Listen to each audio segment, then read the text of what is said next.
Hello student, Shrimati Shantaben Haribhai Gajera English medium school संचालित online education lecture में आपका स्वागत है। आज हम कक्षा 4 में विषय हिंदी में लेसन 3 का अभ्यास करेंगे। लेसन है मूर्ख विद्वान। एक गांव था बीजापुर, जिसमें परमानंद नाम के सज्जन रहते थे। उनके 4 बेटे थे, जिनके नाम थे घनश्याम, मेघश्याम, दीपश्याम और राधेश्याम। चारों भाई बहुत ही होशियार थे, एक से बढ़कर एक विद्वान थे। एक दिन की बात है, चारों भाई को पढ़ाई करने की सूझी। वो अपनी पढ़ाई करने के लिए घर से बाहर निकले। चारों भाई चलते चलते एक जंगल में पहुँचे। चारों ने जंगल में ही एक साथ रात गुजारी। दूसरे दिन जब चारों भाई सुबह जल्दी उठे और उन्होंने 1 वर्ष के बाद इस स्थान पर मिलने का वादा किया और अलग अलग दिशाओं में चल पड़े। 1 वर्ष पूरा होने के बाद जब चारों भाई अपनी पढ़ाई ख़त्म करके वापस उसी स्थान पर आकर मिले, चारों भाइयों ने भिन्न भिन्न विषयों का ज्ञान प्राप्त किया था। चारों भाई बड़े खुश थे। आपस में बातें करते करते अपनी पढ़ाई के बारे में एक दूसरे को बताते बताते आगे जा रहे थे।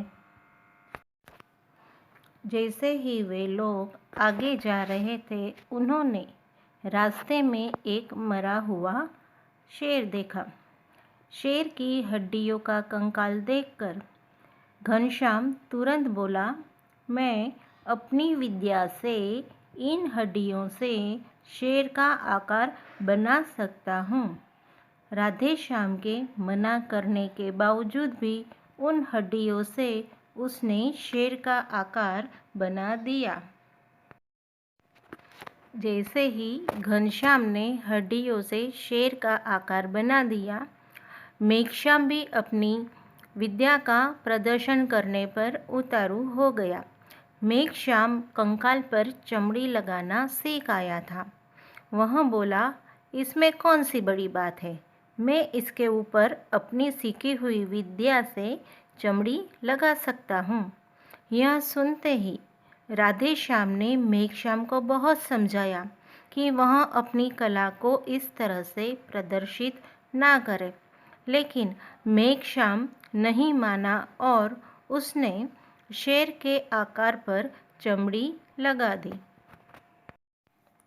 घनश्याम ने हड्डियों से शेर का आकार बना दिया तो मेघश्याम ने कंकाल पर चमड़ी लगा दी। अब दीपश्याम भी कैसे पीछे रहता।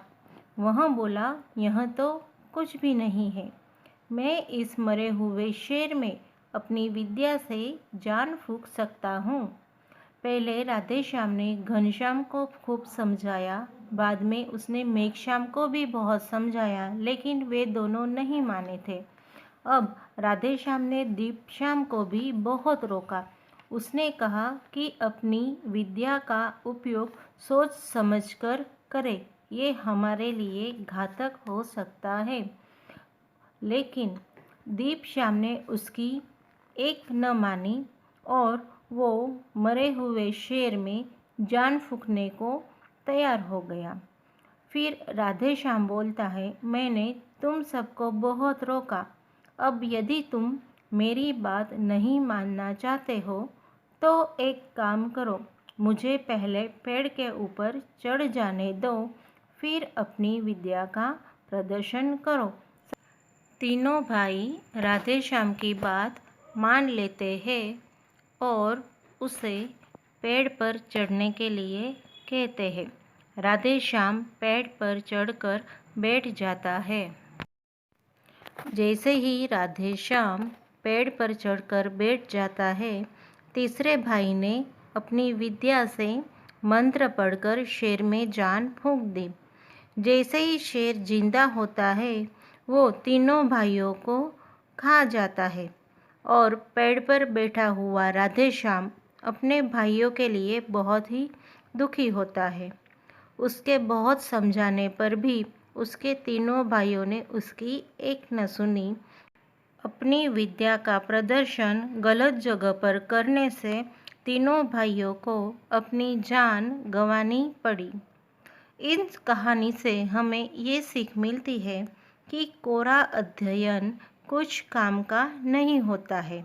हमें हमारी विद्या का उपयोग या प्रदर्शन हमें सही जगह पर सही दिशा में करना चाहिए। अब हम हिंदी शब्दार्थों के हिंदी अर्थ और अंग्रेजी अर्थ सीखते हैं। विद्याध्ययन यानी पढ़ाई, उसका अंग्रेजी अर्थ STUDY, स्टडी। दूसरा शब्दार्थ है नियत। नियत यानी पहले से तय किया हुआ, जिसका अंग्रेजी अर्थ है डिसाइडेड, DECIDED,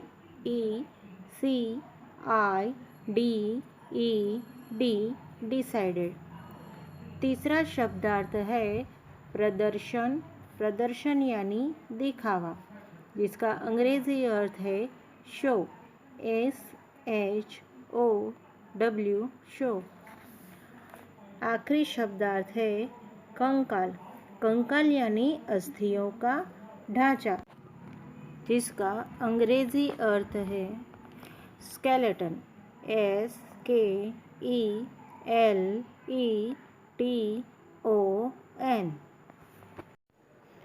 अब हम कुछ एक वचन और बहुवचन शब्दों का अभ्यास करते हैं।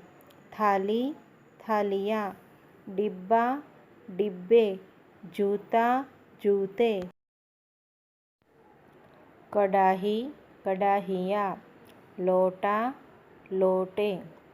बस्ता, बस्ते। कुर्ती, कुर्तियाँ। टोपी, टोपियाँ।